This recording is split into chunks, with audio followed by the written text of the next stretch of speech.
नमस्कार मित्रांनो, मी ऍडव्होकेट महादेव दिनकर साळुंखे.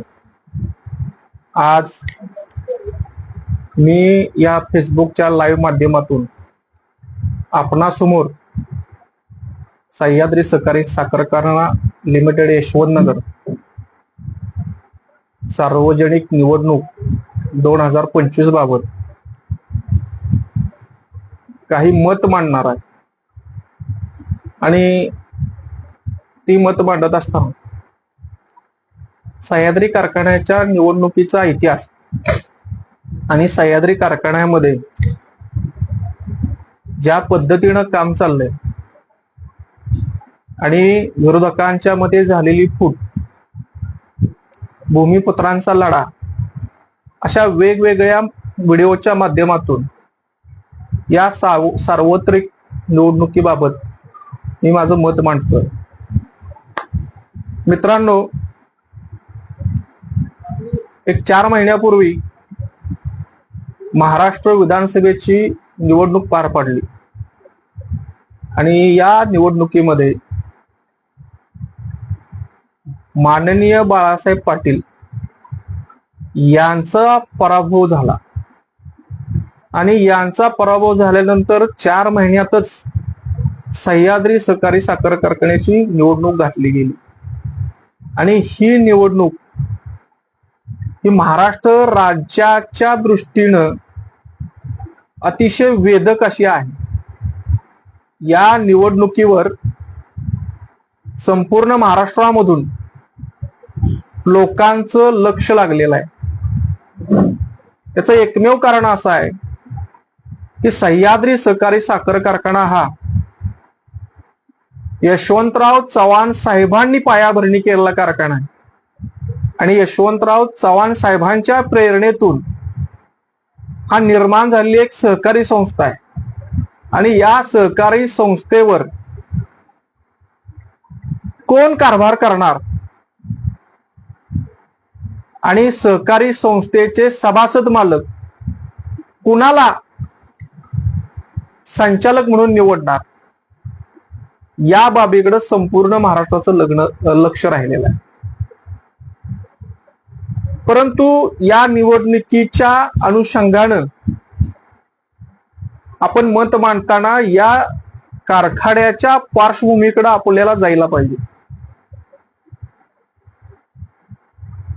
या कारखान्याच्या अस्तित्वामध्ये सभासदांची बाजू मांडण्याकरता सातत्यानं परिश्रम घेणारी जी कार्यकर्ता मंडळी होती, त्यामध्ये स्वर्गीय विठ्ठलराव तात्या जाधव, स्वर्गीय विठ्ठलराव तात्या जाधव हे सातत्यानं प्रत्येक सर्वसाधारण सभेमध्ये सभासदांच्या हिताचे प्रश्न मांडत होते. त्यांच्यासोबत कराड उत्तर मतदारसंघामधील एमजी भाऊ असू देत किंवा अन्य मंडळी असू देत, स्वर्गीय हिंदूराव चव्हाण साहेब असायचे. आणि या 5-6 मंडळींनी या कारखान्यामध्ये प्रत्येक सर्वसाधारण सभेला आणि सातत्यानं कारखान्यास विधायक स्वरूपाचा असा विरोध केलेला होता. आता त्यांच्या निधनानं ही पोकळी तशीच्या तशी निर्माण झाली आणि ती कधीही पुन्हा भरून आलेली नाही. आणि या निवडणुकीच्या अनुषंगानं अशा या स्वर्गीय विठ्ठल तात्या, स्वर्गीय हिंदूराव चव्हाण साहेब यांची आठवण सभासदांना आल्याशिवाय राहत नाही. त्यांनी जो काही विरोध केला तो विधायक स्वरूपाचा विरोध होता, शेतकऱ्यांच्या हितासाठी होता, कारखान्याच्या अस्तित्वासाठी होता. आता जी नव्यानं निवडणूक घातलेली आहे त्या निवडणुकीमध्ये खर तर ही निवडणूक 2 पॅनल मध्ये व्हायला पाहिजे होती. माननीय बाळासाहेब पाटील यांचं तगडं आव्हान समोर असताना विरोधकांच्या मध्ये फूट पडायला नाही पाहिजे होती. 5 तालुक्यामध्ये सर्वसाधारण सभासद वर्ग विखुरलेला आहे. 32,000 सभासदांची संख्या आहे आणि त्यातील 23,000 सभासद हे एकट्या कराड तालुक्यामध्ये. मग असं असताना स्थानिक भूमिपुत्रांना याच्यामध्ये संधी निर्माण होणं ही साहजिकच कराड तालुक्यातील सभासदांची इच्छा राहत असते.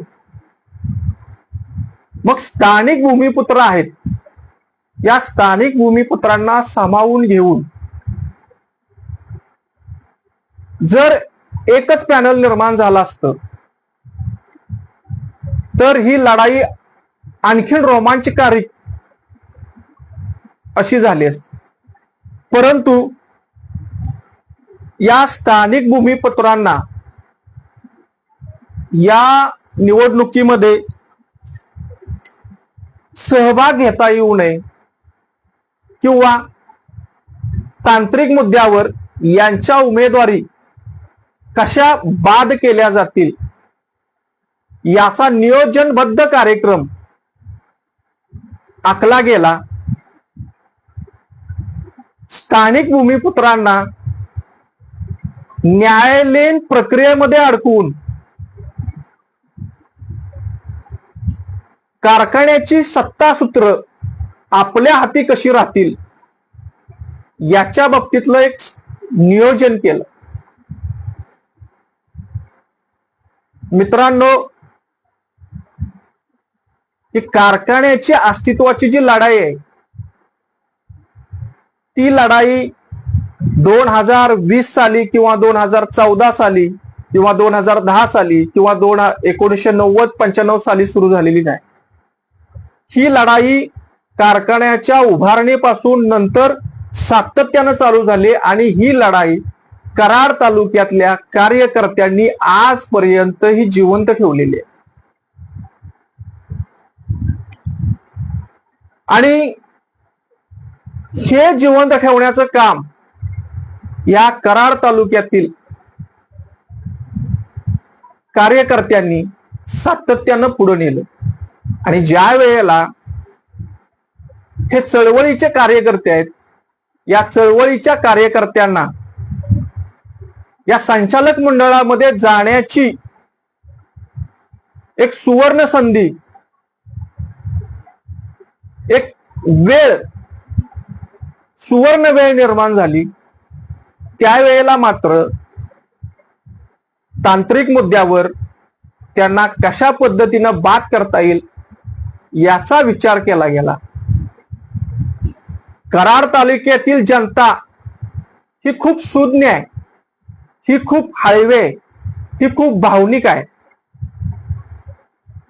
कराड तालुक्यातीलच जनतेने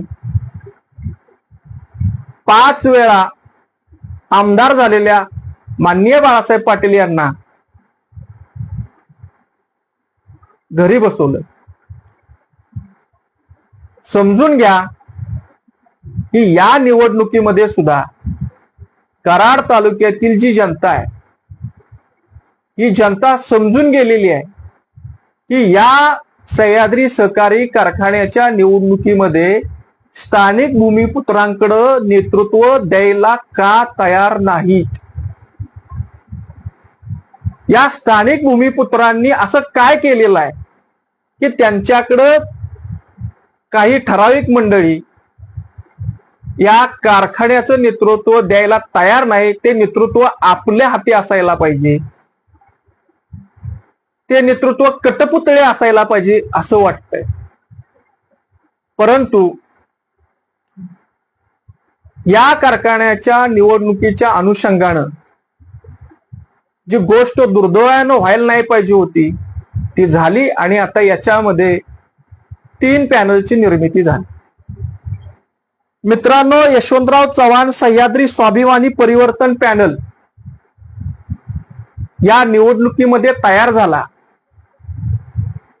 तो फक्त या कराड उत्तर तालुक्यातील स्वाभिमानी सभासदांच्या मुळे तयार झाला आणि या कराड उत्तरच्या कार्यकर्त्यांच्या स्वाभिमानाला कुठेतरी ठेच निर्माण झाली आणि याचा परिपाक म्हणून आणि याची क्रांती म्हणून यशवंतराव चव्हाण सह्याद्री स्वाभिमानी परिवर्तन पॅनल निर्माण झालं.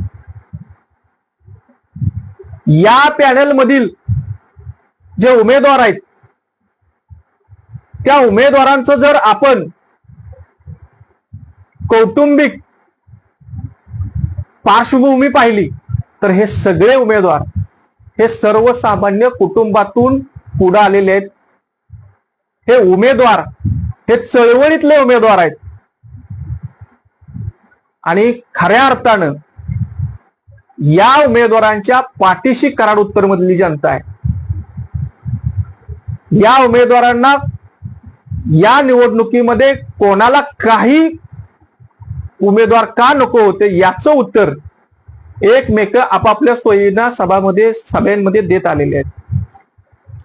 परंतु आजची जी परिस्थिती आहे या परिस्थितीचा आपण जर विचार केला तर या वेळेला मला एक गोष्ट आठवते.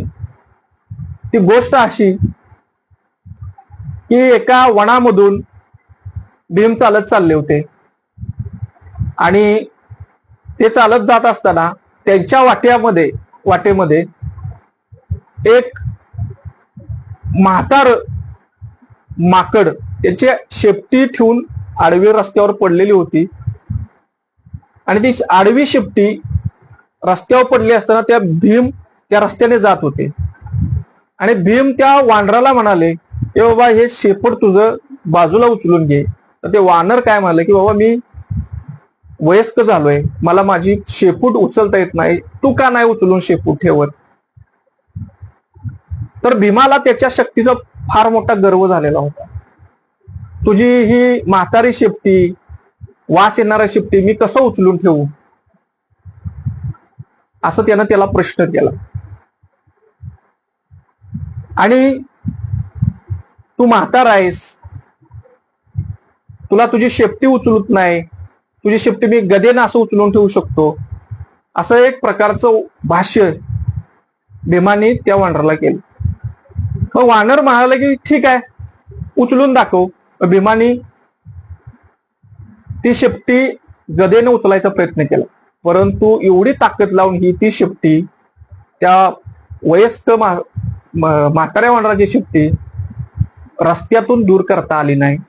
आणि मग या भीमानं त्या वानराला नमस्कार केला. त्यावेळेला वानरानं त्याचं स्वतःचं स्वरूप दाखवलं. ते वानर हे हनुमान होते. सांगायचा परिपाक आणि उद्देश एवढाच, या कराड उत्तर मधील या स्थानिक भूमिपुत्रांना कोणीही कमजोर समजायचं कारण नाही. हे स्थानिक भूमिपुत्र हे भीम आहेत का ते वानर आहेत का हनुमान आहेत हे आपल्याला या निवडणुकीमध्ये समजून येईल. मित्रांनो, या निवडणुकीमध्ये जे सभासदांच्या हिताचे मुद्दे आहेत, कामगारांच्या हिताचे जे मुद्दे आहेत, कारखान्याच्या अस्तित्वाचे मुद्दे आहेत, कारखान्यामधील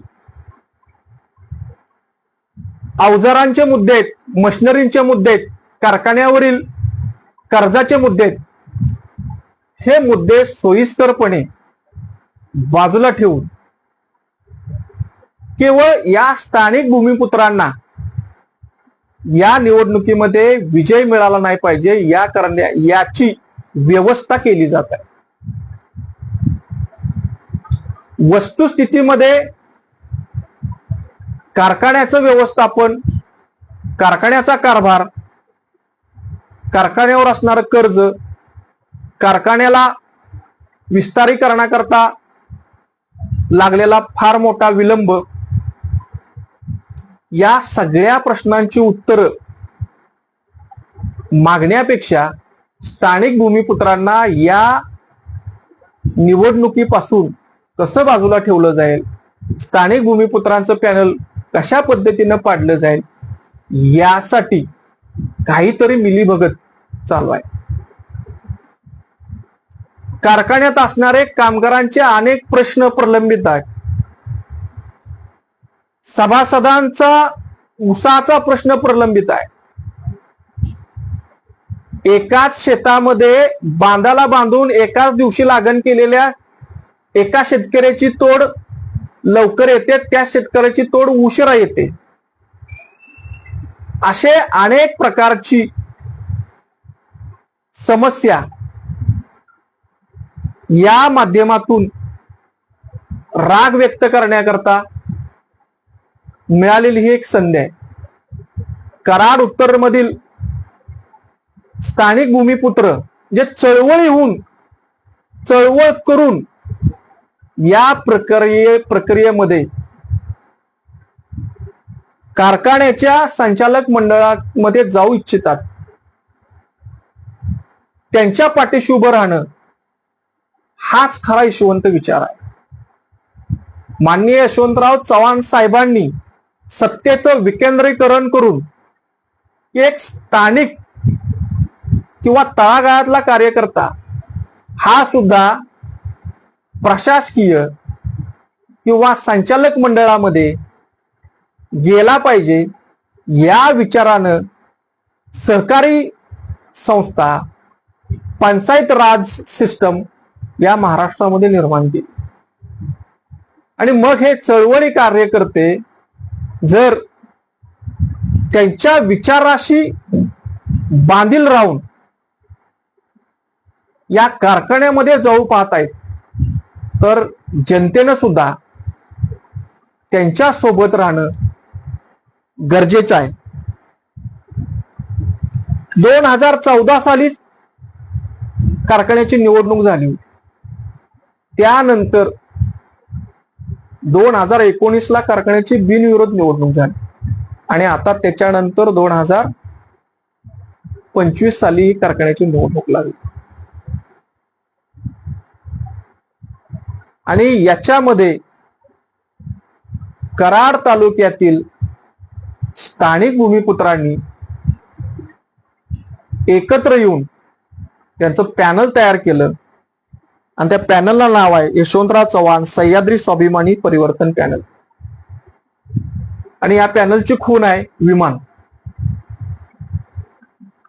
या चिन्हा समोरील बटन दाबून आपल्याला या उमेदवारांना निवडून द्यायचं आहे. मी माझ्या उद्यापासण्याच्या व्हिडिओमध्ये ही सह्याद्री सहकारी कारखान्यामध्ये कशा पद्धतीनं अतिशय सुयोग्य असा कारभार चाललाय याच्याबद्दलची मांडणी मी सुनिश्चितपणे करणार आहे. परंतु तत्पूर्वी मला या कराड उत्तर मधील सर्व सभासद आणि कार्यकर्ता बंधूंना कळकळीची विनंती करायची आहे की एक समाजामध्ये एक वावडी उठवली जात आहे की विमान आणि कपबशीची मिलीभगत आहे. त्याचं स्पष्टीकरण देण्याकरता मी आज हा व्हिडिओ केलेला आहे. त्याचं स्पष्टीकरण असं आहे की या स्थानिक कार्यकर्त्यांना, स्थानिक भूमिपुत्रांना, स्थानिक नेतृत्वाला या संचालक मंडळामध्ये स्थान मिळालं नाही पाहिजे. आणि या संचालक मंडळामध्ये कटपुतली लोक बसवून त्यांच्या हातानं आपण कारभार करावा. आणि ही जी चळवळी लोक आहेत, ही चळवळी लोक, हे चळवळी कार्यकर्ते, प्रामाणिक हेतूचे कार्यकर्ते, यांना जर आपण कारखान्यामध्ये संधी दिली तर आपल्याला जो काय त्याच्यातून लाभ करून घ्यायचा आहे तो लाभ मिळणार नाही. या एका कारणास्तव या शेतकरी यशवंतराव चव्हाण सह्याद्री स्वाभिमानी परिवर्तन पॅनल मधल्या उमेदवारांना वंचित ठेवण्याचा जो भाग होता तो भाग अपयशी झाल्यानंतर आता त्या पॅनलवर अशा पद्धतीचे आरोप करून त्यांना बदनाम करायचं काम चालू आहे. तर कराड उत्तर मधल्या सर्व कार्यकर्ते आणि सर्व सभासदांना माझी विनंती आहे की खरं तर मिलीभगत ह्या दोघांची आहे आणि हे जे लोक आहेत हे स्वाभिमानी लोक आहेत. त्यांच्या स्वाभिमानाला कुठेतरी ठेस लागल्या म्हणून त्यांनी हा पॅनल निर्माण केलाय. तो निश्चितच निवडून येणार आहे. आपण सर्वांनी या पॅनल सोबत राहिलं पाहिजे. जय हिंद, जय महाराष्ट्र.